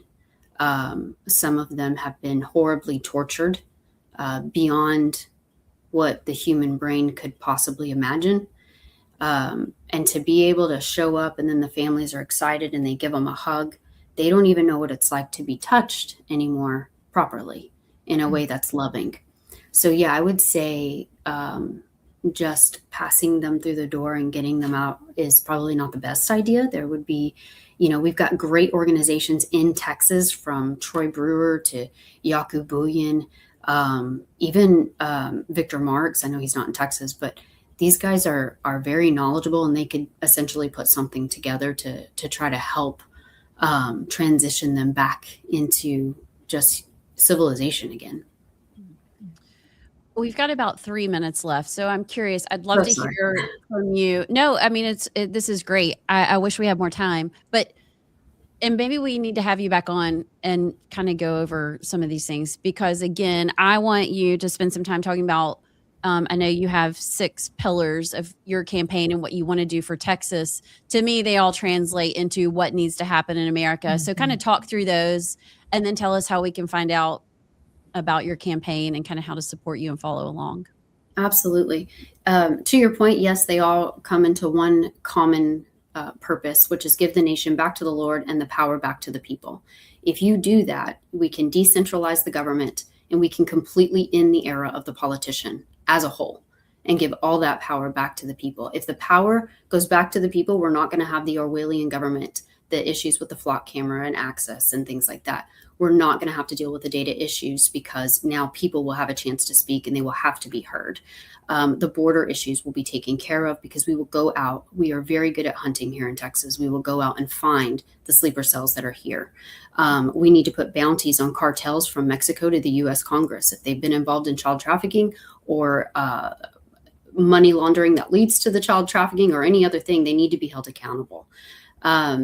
Islamification of Texas, that needs to be dealt with, and it can. We have the tools to do it. It's just somebody needs to step up and do it. Our grid and our water, those are things that need to be of the utmost priority, because, again, we have a very short window to protect these things. We are very vulnerable, not just with China, components that are within our grid system, from transformers to even the pieces, the parts in the data centers, to having issues with the water that if you notice, we were hearing month after month that our water is decreasing to horrible levels. And then all of a sudden it's silenced. We don't hear it anymore. You hear nothing, because no one wants to break rank, right? So property taxes are huge. There are people that I've met that have their homes paid off, but they're going to lose their home because of the property taxes. And so all of these things can be dealt with just by simply giving the power back to the people and actually being authentic and honest, being able to cross those lines. We need to bring healing to the nation. We have young people that can't find work or homes. They're tired of mommy and daddy fighting, and they need somebody to speak authentically to them. And the way that gets done is start with local communities and within the church. You want to read John 3:16, but go to 17 and 18 too. They want the truth. Young people want the truth. And so it's not too late. If we've got breath to breathe, it's not too late, but it's about to be. And the way they find me, JennMackforTexas.com. The write-in is going to be Jenn Mack, JENNMACK. I love it. We've had kind of moderate Republicans on. We've had far right Republicans on. We've had Democrats on our show. Now we've had independent write-in. We don't really care. If you have a good idea and you are for the right things, we want to get your voice out. And so we appreciate you coming on. I think this is obviously with what's happening with Tucker and kind of them. It's the time to start reevaluating. I'm not sure where we end, but I think this is a great conversation. So stay in touch. Thank you so much. Thank you. I appreciate you, ladies. Thank you. Yep. We'll see you soon. Okay. Thank you. Thank you. Well, she's great. She's super cute. Right? I there's just so much going on in Texas, but the thing that I can't get away from, and it's related to another podcast Chris and I are listening to, Dr. Death, by the way. Dr. Death. It's awesome. Is that there's this fear of man, no matter what group you're in. There's a fear, an unnatural fear of man and of speaking out. And it goes back to what Jenn Mack said. It's because there's really not a fear of God. 100%. And that's why so much doesn't get done. We're beholden to people that should have no sway in our life. And yet we've bowed down and said, here, take it all. And then we wonder why we're in this mess. So she needs all the prayers while she's running. I thought about you actually and kind of what you went through and the Republicans that came after you and told you to sit down. And I can't imagine what she's up against, honestly. All right. I'm going to have to go stare at a wall and think for a second during the break. We'll be back with a plunge into Tucker's new third party and more news right after this.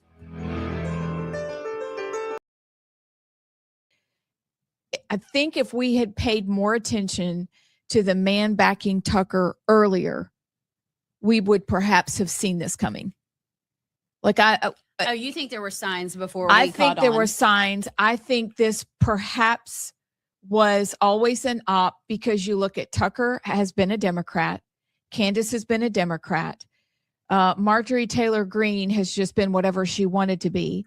Thomas Massey, as much as he complains about, it's everybody's open to the highest bidder. But if you look at the leaders of this group and even Nick Fuentes, you look at Tucker, Candace, and Nick, just those three alone. I'm not saying that Candace and Nick are in this, but I think I agree with you. They're going to be. That perhaps this was an op. Because if you've got Qatar's money and you've bought a compound in Qatar, and you suddenly are very pro-Palestinian, hateful toward Israel, not even allowing any sort of questions like we all have. Like Israel can be for themselves, but that doesn't mean we're like, let's go Israel. Like, I am on the side that this may have been an exquisitely performed op. Because Tucker Carlson is wildly wealthy. He has been a Democrat for most of his life, and he seems to be the leader of this pack. I could be wrong, but my gut is this. The others, I think, came along. They were Johnny-come-latelys to this. And so it makes sense that they would converge. And ta-da, here we are. I think that I guess that's where I kind of go to. I don't think, you say Tucker was a Democrat. Well, so was Donald Trump. So was Carrie Lake. There are a lot of people that were Democrats. And I don't think that alone can make you disqualify you. Because, gosh, if I used to be a Democrat and I'm looking at the party now, I'm peacing out. Yeah. But Tucker, wasn't his dad a CIA agent or something? Major CIA. So Tucker may be the exception.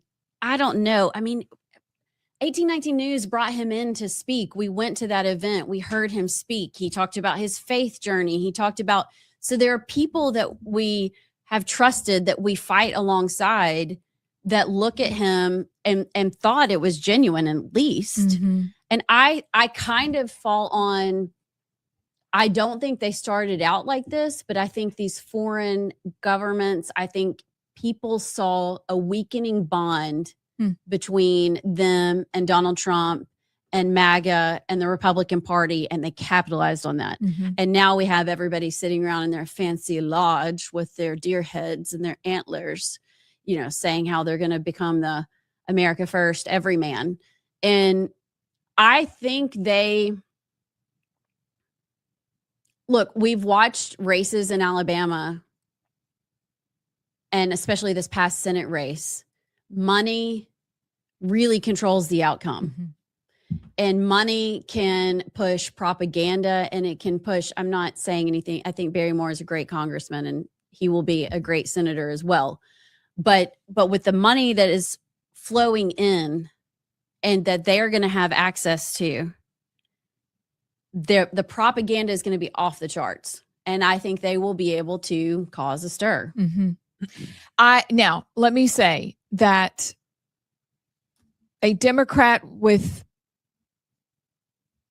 Tucker's wild wealth puts him in a different category, because you're right. There are plenty of Democrats who are now Republicans, and they've proven their worth. But there are things about Tucker's journey along the way. Yeah. Okay. That's fair. We know that Trump used to be a Democrat, but even though he's not fully pro-life, he has done things that you go, okay, I can live with your stance because I know what you used to say and I know what you're saying now. You've seen him change this way versus Tucker started here, ended up here, now he's back here. I guess it's the horseshoe theory. And so if we look at the ones with the horseshoe theory that ended up where they started, those are the ones that you go, Yeah. And then people along the way, like James Lindsay, go, watch, pay attention, pay attention. And we cancel James for saying it, but sometimes James is exactly right. So that's where I have my concerns. You have people like Tucker, like Candace, who go and participate in the traveler's theory or fallacy, where they go to these like Russia or they go wherever else. Oh, it's so beautiful here. Yeah, because you're only shown the most beautiful parts of the country. So they're willing to believe in daydreams about places where just around the corner there's immense suffering. And so those are the kind of people, when I say a Democrat, that's what I mean. So thank you for letting me clarify, because you're right. It does need clarification. There's plenty of people in our families that were Blue Dog Democrats and they're now Republicans, and they've shown their worth over the years. It's the ones who can be easily manipulated that I have concerns about. Now, I'm going to say something that Chris said this morning. We said this morning. Let me say it this way. If we don't get our lives together and put somebody forth like Marco Rubio, because I think JD Vance has become a squish. I'm concerned about him. Or Ron DeSantis, those kinds of people who just so happen to be Catholic and have a strong faith, we are not going to be able to turn this ship around without God. We're not. And so welcome back. I'm Amy Beth. She's Allison and he's JP. And if you ever forget our names, they're right behind our head. It's like we planned it. And yeah, they're over the correct one. Yeah. Oh, yeah. That part too. What he said. What did you do with flat abs? Did you take her home? She's right It's there. just on the lower level. It was okay. My child couldn't figure out why she was there, and then it was distracting her, and I was like, but don't get rid of her. No. She's staying. Okay. She's staying. And perhaps next week. Oh, I think I will. Oh, I know exactly where I'm going to put her. Okay. Anywho, so it's time for that segment of the week. If I'd write up an invoice and send it to my husband for the, because he's like, I'm waiting. I'm like, can't you just let's go ahead and give him credit today. All right. Chris Shaver at Birmingham Gastroenterology has sponsored the plunge. And if you have problems in your gut, he's your guy.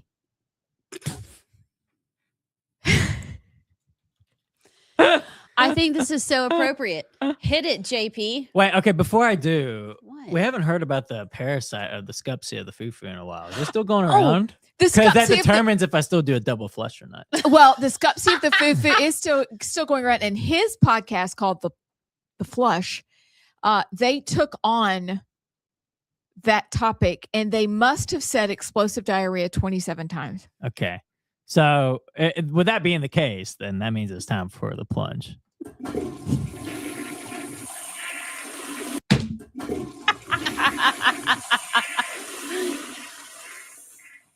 And if you're new here, it's our deep dive into a topic for the week. And this deep dive is in regards to what Big T Tucker Carlson and his announcement last night. I do have the points so we can go over them. What he talked about, what he put forth, and perhaps some of the reasons why we may or may not be concerned. JP, could you hit us with the clip, please, sir? Yes. Needs to begin work immediately on one question, which is what unites all of us. It's probably not going to be that hard, because most of the divisions that we think are irreparable, they're chasms. There's no way I have anything in common with that person. If my daughter married him, I'd freak out. Most of those divisions are artificial. They were actually foisted on us by our leaders, whose incompetence and graft needed a cover. There are smart people who've been saying this for a long time. It's not to say there aren't natural differences between people. Of course there are, including between races. Of course there are. But are they bigger than the things we have in common? No, they're not. But they've been exacerbated and inflamed and intentionally highlighted as part of a long-term project to divert our attention from what is now very obviously true, which is that both parties have colluded against the population to make their lives better and our lives worse. So, I have questions. But first, how about let's read off back and forth the 10-point plan. Is that good? Yeah, I have comments on what he said, but I guess we can get to him afterwards. So this plan, I didn't listen to his whole diatribe, which, by the way, he's really red. Why are we so red? I don't know why we're so red. I mean, there's certain red in the cheeks that suggest alcoholism. Like, if you're a doctor and the doctor sees you, sometimes Chris will go, that guy's an alcoholic. I think he's just been in the sun. I'm going to go with he's been at the like beach. An Oompa Loompa, like it was very distracting. It looks like to me he's been at the so- beach and he didn't put any sunscreen on because sunscreen is poison. And I believe that's why he's red. Okay. I didn't know if that was. That's unusual of me to believe the best, but I'm going to. Well, I have lots of thoughts of just that little opening monologue, but I'm guessing after that he got into this is our plan. I mean, is he starting a new party? Is that what it is? Or is he just saying we need to join? I mean, how do you vote? What are these points pointing to? Well, that's still the question. Okay. Which is why I went and listened to Jeremy Boring, who had on our friend James Lindsay. We interviewed him last week. And then another guy that I wasn't familiar with, but his voice sounded familiar. So we can find that in if we end up playing any of those clips. But what I'll do is just quickly run over his 10 points, but he did not say he was starting a new party. Okay. He hinted at it, but what James Lindsay and Jeremy Boring said, there's really not any there when it came to here's the party and we're going to be called X and this is what we're going to be doing. It was more, this is our philosophy. But if you've been following Tucker for the last, we've been following him since he was on CNN. This is more of his philosophy. And I must say, most of these sound great. But we'll run through those. Okay. And then we're going to dive into your thoughts, my thoughts. We'll just roundtable the thoughts. Okay. But this is what he's talking about and what he wants to put forth, which gave me lots of questions. You too. And then we'll start with you and your thoughts on what he had to say. Okay. Fair? Fair. Good outline? We good? All right. I'll do one, she'll do two, and back and forth like that. Number one, he said fair. The same rules should apply to presidents, federal agents, and elites such as Jeffrey Epstein, whose impunity Carlson cast as an emblematic of an Epstein class enriching itself through a corrupt system. That was number one. That was the first thing he brought up. So nobody's above the law. Basically. Number two, sovereign. Carlson claimed Israel pushed the U.S. into the Iran war through bribery or threat or both, while describing foreign lobbying, corporate control of government, and high interest debt as forms of slavery. So he's claiming we need to be a sovereign nation and claiming that we're owned by foreign entities. He also said that he used the word productive. America should rebuild farming, manufacturing, and craftsmanship while rejecting an economy dominated by finance, real estate speculation, surveillance systems. We agree with that. And weapons. Beautiful. Carlson alleged that urban planners deliberately uglified American cities. Dang, look at all your fast food restaurants that look like prisons. And portrayed brutalist architecture, graffiti, public drug use, and violent crime as deliberate attacks on the public. We'll go back to that one. Healthy. Carlson embraced RFK Jr.'s food agenda, called for universal sobriety, and said widespread use of drugs such as Xanax, Adderall, and SSRIs had left Americans half-addled. Honest, government officials should be punished for lying to citizens, and most classified records, including the JFK assassination and 9/11, should be open. Optimistic. Carlson argued that having children is a biological imperative and the foundation of long-term thinking, while blaming aging and children or childless elites for policies that disregard future generations.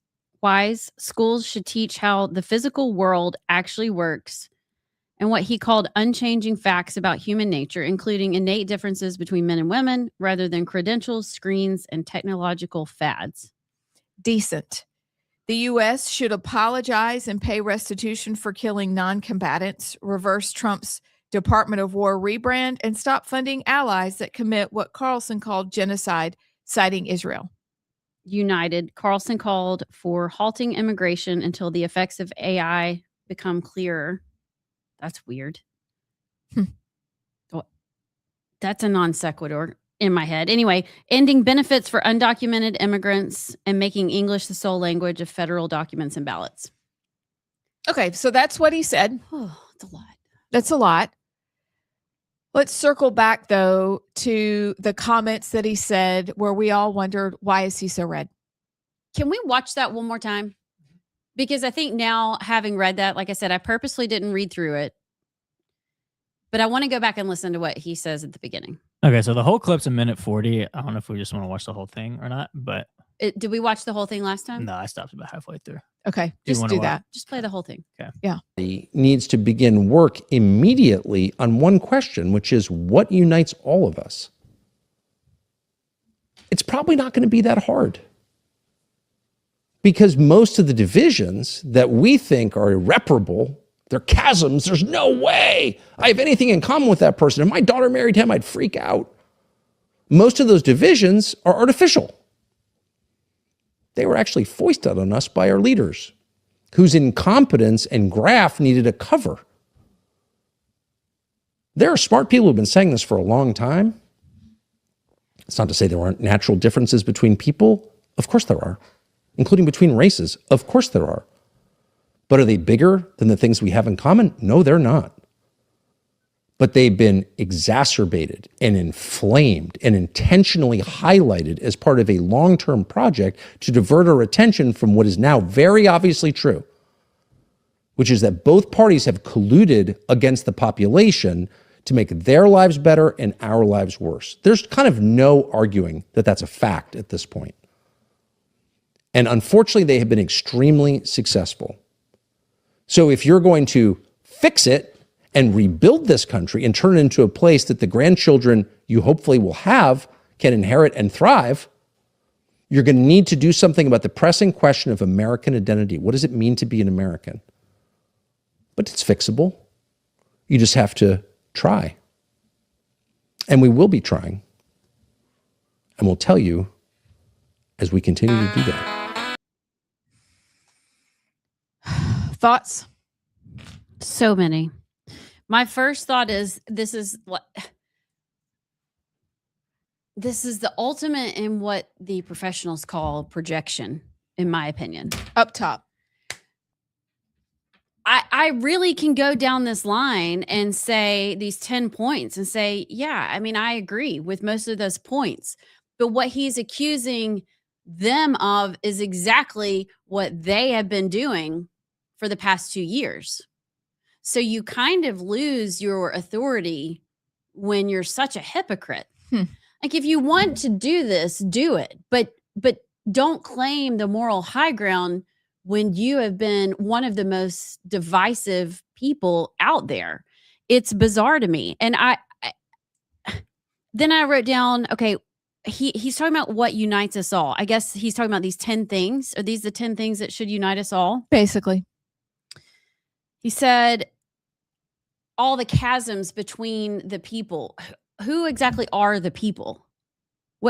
What is he talking about? Is he talking about between Republicans and Democrats? Is he talking about, hey, Christians and Muslims, you should come together to bridge the chasm? That's a problem.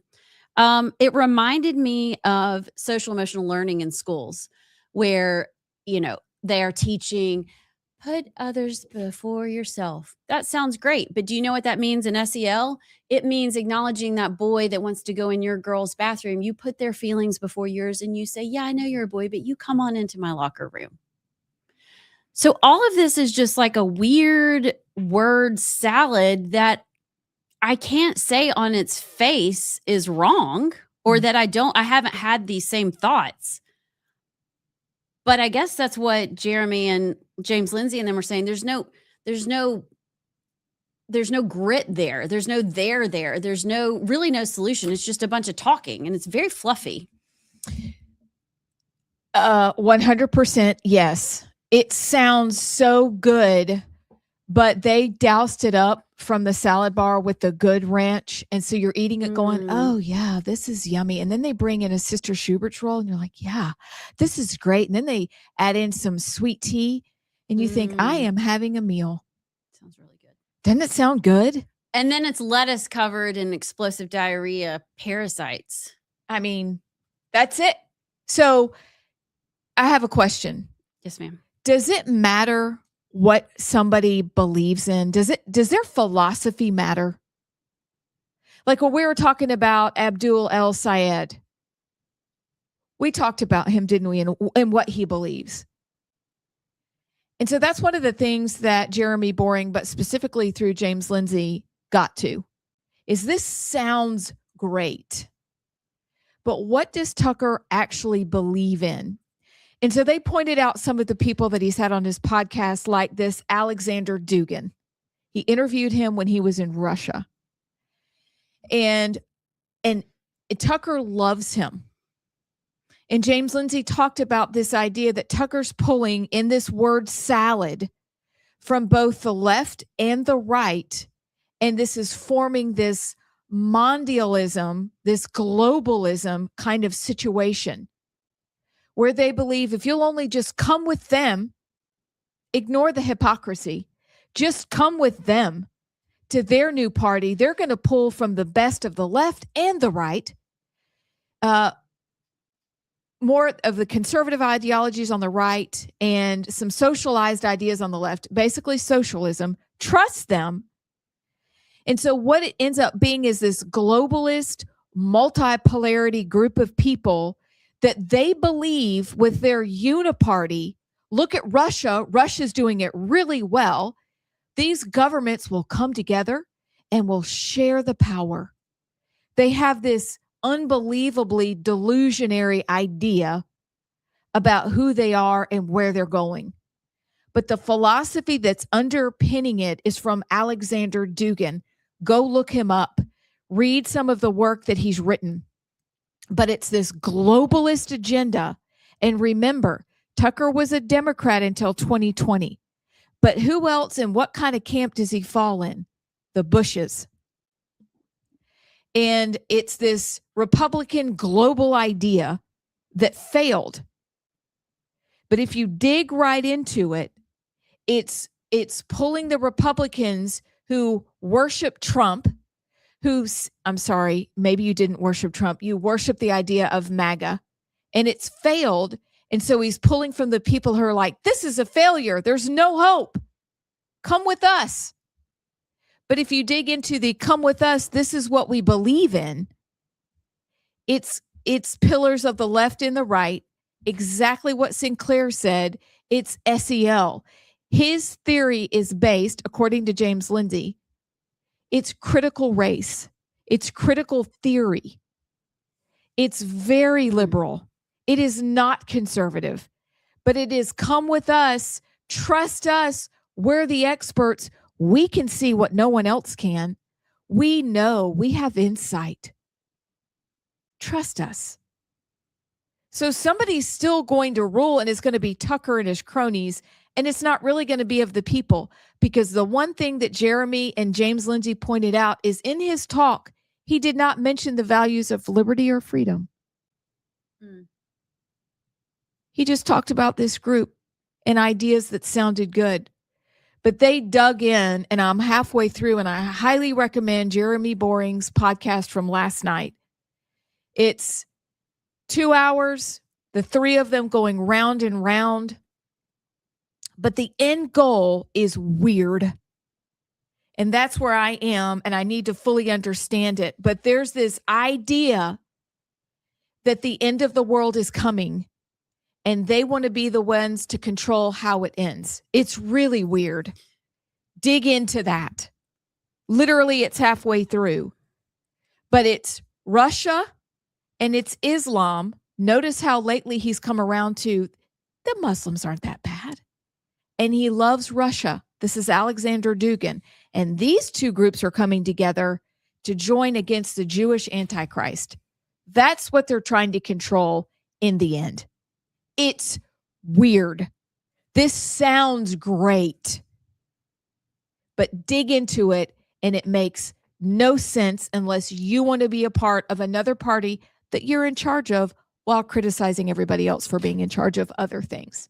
Did you listen to his talk first? Parts of it, yes. Okay. So I think that's what I'm going to do, because I love James Lindsay. I love Jeremy. I don't know. I don't follow him as much, but I mean, James Lindsay, we diverge in a few. Mm-hmm.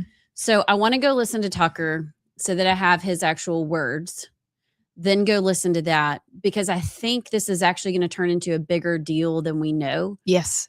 Because like it or not, they have a following and they have the money to make this work and to push this. But I can see that it gets kind of freaky and some weird stuff, because Tucker's been weird the past few years, and it's concerning. And maybe he's all like, do you think Bowtie Tucker was even this weird? I don't think Bowtie Tucker was this weird. And maybe this wasn't all an op, and maybe it was building to this. But as the guys were talking, and then you reflect on what Tucker has to say, and I'll hush because JP, I want to hear what you have to say, is maybe this grew, but the problem is in his newfound Episcopalianism that he talked to us about in the summer, when we heard him talk, it's veered away from that into this mystical, weird, they use the word esoteric, out there-ism. And they think the ones that they're appointed to go and do the battle. No one else is. It's very odd. It's that special knowledge that the Bible warns us against. Because if it's not plain to us in the word, it's not plain to anybody else. And you're not more special than somebody else. It's either in there or it isn't. And so my big takeaway from all of it is what I mentioned at the beginning of the show. For those of us who do believe and do know our Bibles, it says that he who sits enthroned on high laughs. The hope for all of this is in Christ, not another party.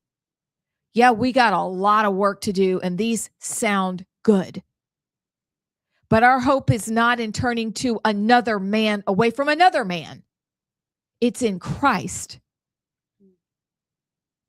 So is he not, in his critical theory, attempting to do what all good Marxists do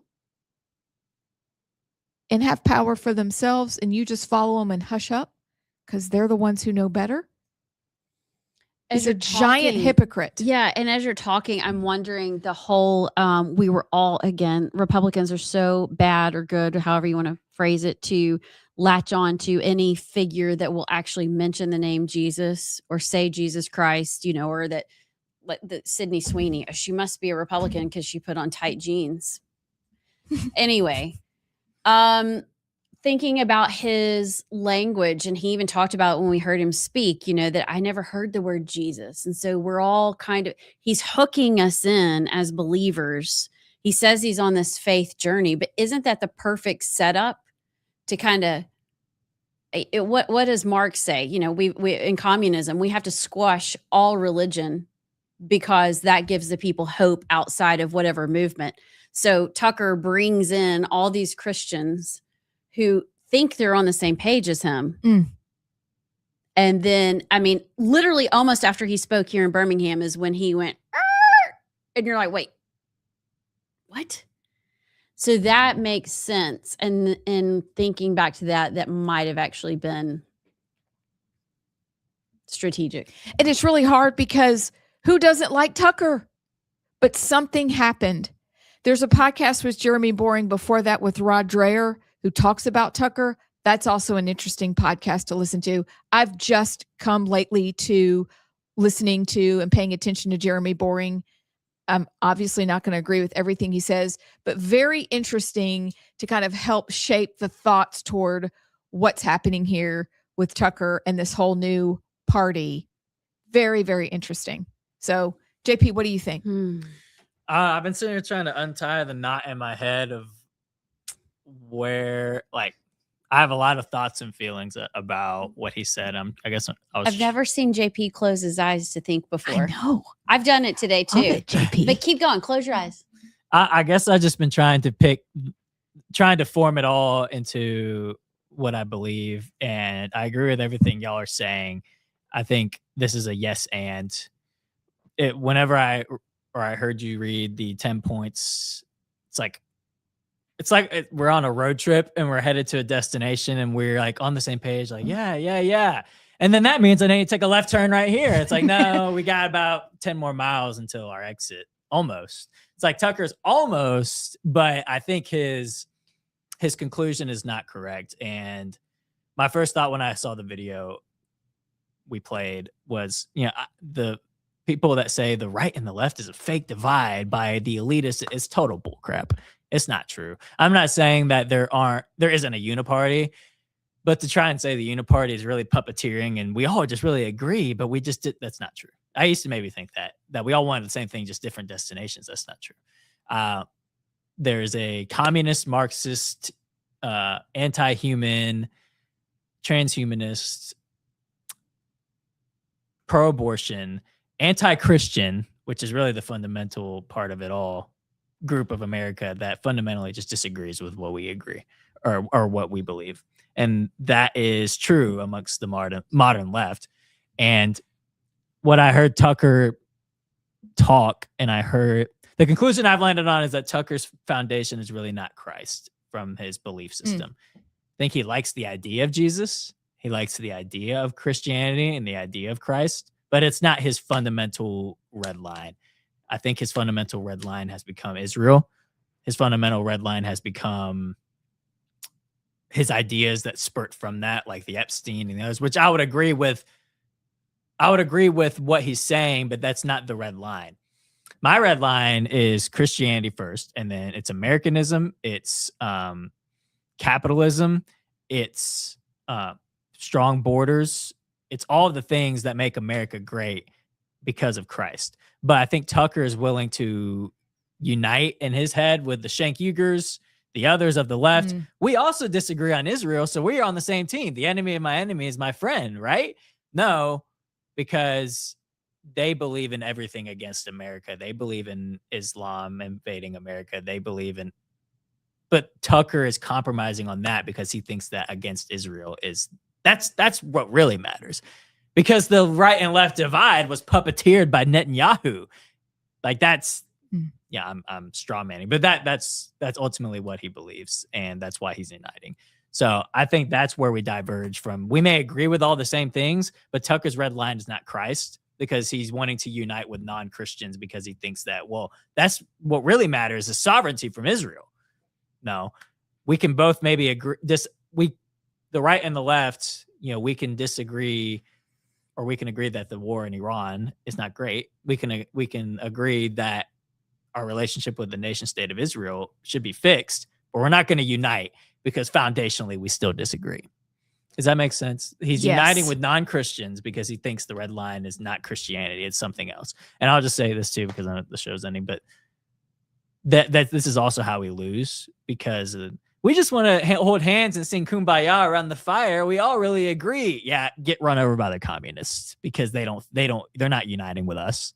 They will use the useful idiots like Tucker to think we all agree. We all want the same thing, and then they slit your throat.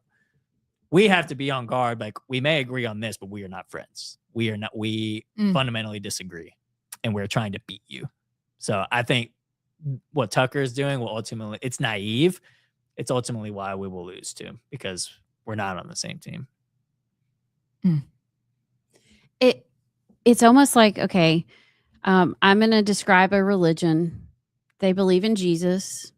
They're against homosexuality. They believe in strong families and loyalty. And you're like, yeah. Or you're talking about Christians. Nope, Muslims. I mean, that's exactly what this is. I'm going to lead you down, like you said, I'm going to lead you down this path. It sounds great. And it's really everything we should believe in.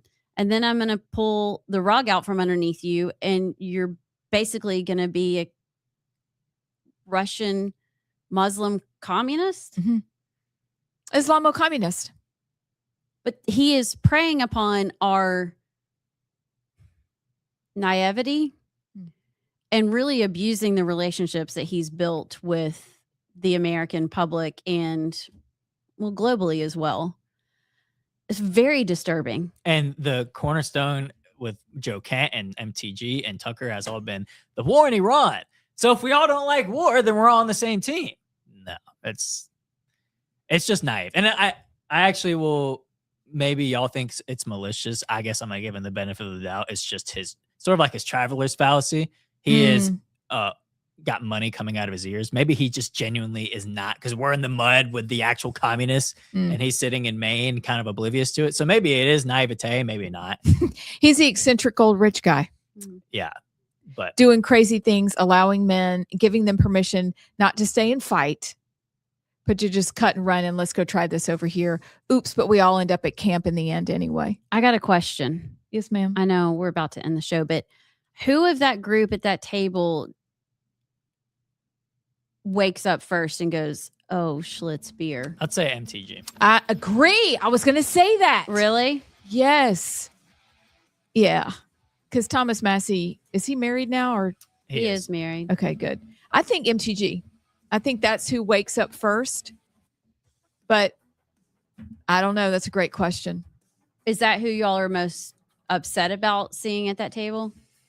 See, I would go Thomas Massey. I'm upset that they're all at the table. Well, no, because Massey's always believed this. He just now has people that can. He's been consistent. But he's a libertarian. That's what they believe. Well, no, yeah, you're right. I'm not. I used to be. And MTG's not. I think MTG was just so upset about the Trump betrayal. Yeah, you're right. She's now found her crew. And I think she's maybe going to land back on, well, no, it's not just being anti-war. These communist Marxists, they have to be beat. So I think MTG. Who knows where this ends up? This is kind of exciting to watch unfold. Yes, it's awful. Like we're all going to die, but I kind of like it. At least we know where we're going. Yeah, I ain't scared. But I'd like to live a long time, though. I like summer camp. That's what y'all are talking about, right? Yes. I'll pack the lunch. Where they serve food, tastes like Play-Doh. What other camp is there? Come on in. Water's warm. Is that your phone again going off? Yeah. Like we don't end every day at this time. I don't know. Everybody, I do a show until 12:00. No, that's your alarm. Oh, is that my alarm this time? Why? Oh, that was to remind me to buy Molly's furniture, which I'm about to do. Oh, y'all. Tomorrow we have congressional candidate Rhett Marcus and the Bussy brief. I'm guessing we need to reach out and make sure she's still in town and not in the Chicks and Cakes. And we'll have generally more mayhem on Friday. We'll see y'all then.